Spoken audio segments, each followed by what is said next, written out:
I know you need to go potty. Why won't you go potty? Please go potty. Has this ever happened to you? You've got a 3-month-old or thereabouts, and you know that they have to go because you've been doing EC for some time, and they just won't. When you offer, they just won't. What in the world is going on? Well, I have a very good reason for why that would be happening developmentally right now, and I also have 4 very specific solutions to get you through this. I'm Andrea Olson with Go Diaper Free. I teach new moms and dads all over the world how to do EC or elimination communication with their babies. And today I'm going to teach you about how to unblock in this one specific way with your 3-month-old or really any age baby. Please subscribe and hit the bell. I'll let you know when the next video is up, and please enjoy today's show.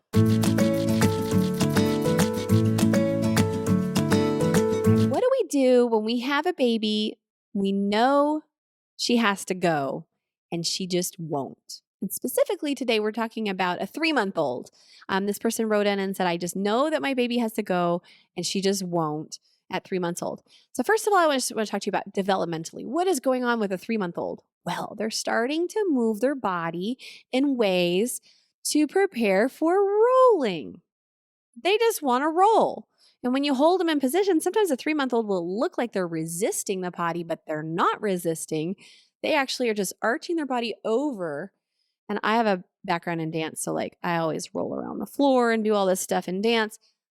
They are starting to twist and turn their legs, their shoulders, whatever they can to learn how to roll or to just begin rolling. They don't need to learn how, they already know how. So as they get stronger, they start to do that. Sometimes it's just the developmental milestones, you guys, they get in the way. So I guess for that, one thing I could say is like, everything's going to change so fast with EC. I don't care how old your baby is. It's just going to change. So we'll roll with it, pun intended. But I do have a couple of solutions. 1, 2, 3, 4 solutions for when you know they have to go and they won't. One of them that's kind of like not even a solution, but just knowledge about your children, you guys. When they are 3 to 4 months old, they are going to start exercising those muscles to roll. Their minds become a little more preoccupied with other things. Their world is also expanding. They can see further away. They're getting into their body. The 4th trimester, they call it, is ending.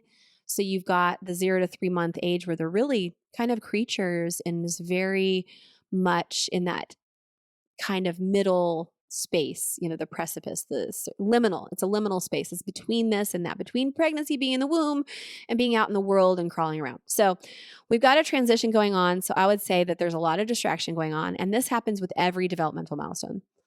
That's just something. So if you've ever got this situation at any age, just go, hey, is something else going on right here? That's probably what it is. Okay.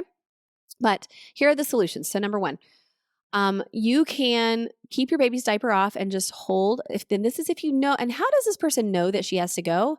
Because it's been 15, 20 minutes is probably the interval at this age.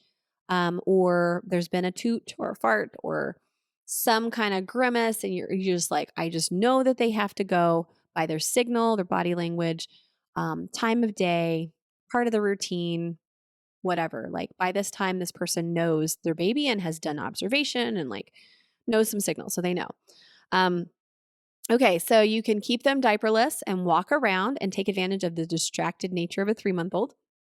Walk them around without a diaper just a little bit and relax yourself because you're just like, I feel like a failure. I don't know why she won't go. And then breathe and then come back and offer and go psst again.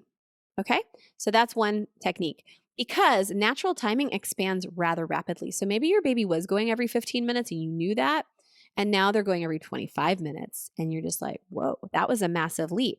It's possible. So just hold them 5 minutes, walk around, try again, hold them 5 more minutes, walk around, try again. By then, probably they will go.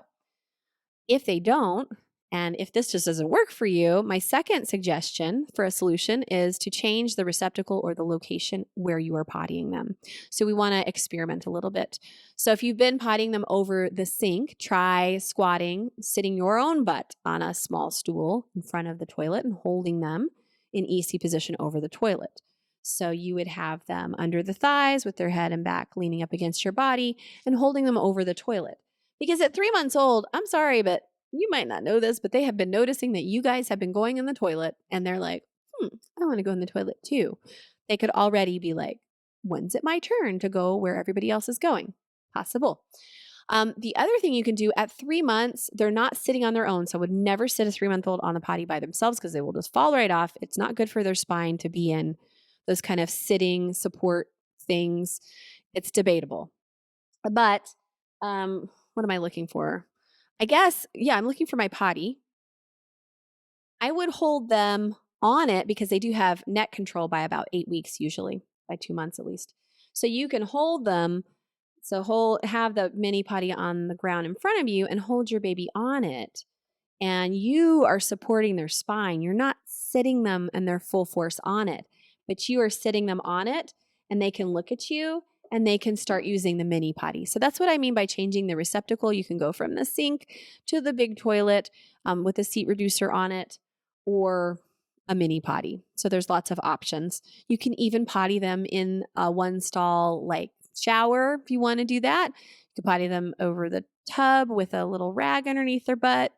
You can potty them outside. At this age, it literally doesn't matter. We used to be nomadic people and like you potty your baby in whatever bush you walk by. So changing the receptacle or the location, different room, different part of the house, different inside or outside can totally help. You can start using a top hat potty if you haven't yet. If you've only been doing the sink, hold them over it, put this in between your legs, and you can reach your hand inside, especially if they're boy, because you want to point their penis down into that. But if they're a boy or a girl, you can put your hand in there and you can feel when they've gone.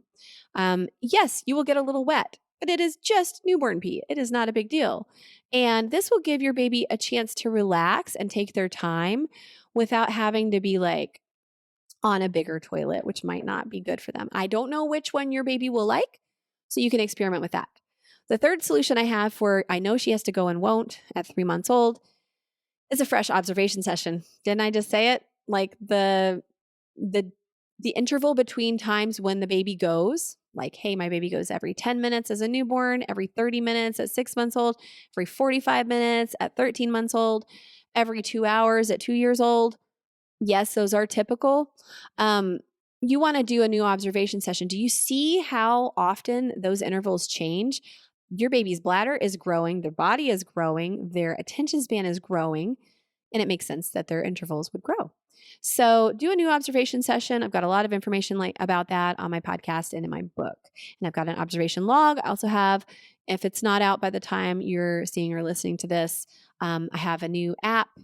It's a logging app. It's called The Log. It's for EC and potty training that I'm super excited about it. You can do it digitally on your phone and then also set an alarm for how often your baby goes. It makes it really easy for your observation sessions to happen. So to do an observation session, you can put them in my aqua blue tiny trainers training pants because they show immediately when they're wet, or you can do it naked. And at this age, they're not really rolling yet. Put them on a waterproof pad. You can get all these things at tinyundies.com. And then starting at feeding or starting at waking, you're going to note on this piece of paper or on the app or on your notes app in your phone, wherever. I don't care. It could be a piece of whatever. You're going to write down somehow how often your baby goes from feeding and from waking. That's it. That's observation done. So you can do it either naked or you can do it with some tiny trainers. You can do it with a burp cloth held in place by a scrunchie, a large scrunchie, something like that. So that's sumo style, if you didn't know. So yeah, so that's my third suggestion is just refresh yourself. How often is my child going now? Because 9 times out of 10, if you know they have to go and they won't, that means that their timing intervals have changed. And the fourth tip for you is stick with the 4 easy catches. So if you know she has to go based on a signal or natural timing, clearly that's changed and we don't really know what's going on, but she just isn't going. Then we're going to kind of like simplify back to the 4 easy catches. At every diaper change, just offer. And I recently did a show on the potty tunities. What's the purpose of that? Potty tuning is just an opportunity to go, no pressure. We want to make sure that we have consistent opportunities to go. So the 4 easy catches, you've got wake ups, you've got poops. If they start to poop, you just say wait and take them. You've got diaper changes and you've got ins and outs. Before putting them into something like a car seat or a baby carrier or a stroller or a high chair, bath, nap, or after. So ins and outs. The 4 easy catches, the reason I say this is like, if you've got some success with EC and you're like, oh, everything was working and now it's just not, and she just isn't going, and I know she has to. what you can do is just like take the pressure off yourself for a little bit and just try the 4 easy catches and just like lean into those to simplify your practice for a little while as you figure out what's next, because your baby's growing. Like I said, just wants to roll right now. Do a lot of tummy time. Use a backup that works for you, diaper, training pants, whatever. I have no judgment. You do what works for you. And know that this will pass, but if you need to get through a rough bump in any time in EC, I don't care how old your baby is, revert back to one of the 4 easy catches or 2 of them and just pick a couple of those. And like there was a time when I only did the wake up, pee, and the poops for Branson, and he turned out fine. I got him out of diapers at 12 months. It was so easy. And during a rough patch, though, developmental milestones, all we were doing was that. 8 or 9 months old, all we were doing was that. And I know better, so I didn't feel guilty about it, but it was just like, I just need to simplify to get back in my saddle and figure this out, right? Does that make sense? So those are the 4 things I would do to solve this problem. And in addition to just a little bit of knowledge about what's going on developmentally with your child right now, definitely check out my book and my courses and my gear. And I literally have everything you need. All you have to do is just trust me, and the hundreds of thousands of people I've helped definitely know that I'm really good at what I do, and I really break it down and make it easy. So if you don't have my book, definitely get it. And that's all I have to say about that topic today.